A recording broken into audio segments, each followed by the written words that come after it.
Have you ever been struggling with something and a well-meaning friend came to you with scripture trying to help you out, but it didn't help at all? I don't know if you ever heard this verse, Philippians chapter 4, verse 6.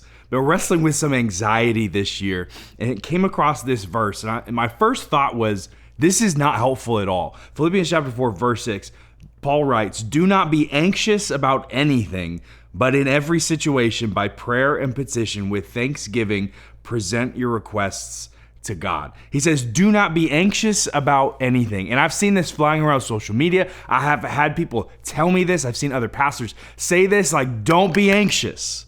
Like that is supposed to magically cure what's going on in here and in here. And this year, I've really wrestled with anxiety for the first time in my life. Experienced my first panic attack earlier this year.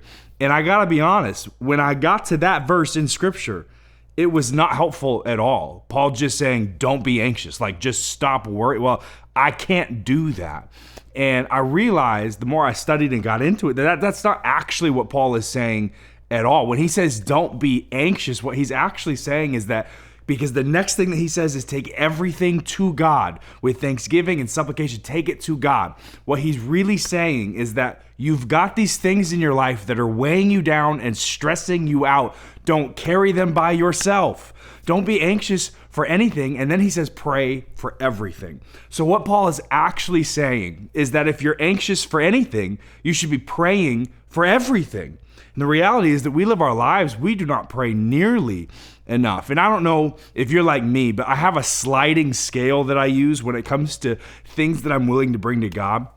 So if something's stressing me out or worrying me, I'll go, that's like a 4 out of 10. And God's really only concerned with something that's like an 8 or above. And so a 4, like I'm not gonna bother God with that. He probably doesn't care. And so I keep it to myself, and then I keep living, and the next week something happens, and well, that's a 5 out of 10. It's like, it's stressful, but it's still not an 8, and so I can't take it to God.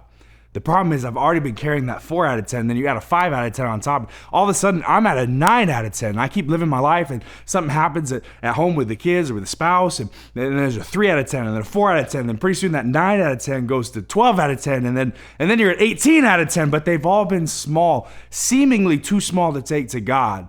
But stacked on top of one another, it becomes a crushing weight that you feel like you cannot take one more step.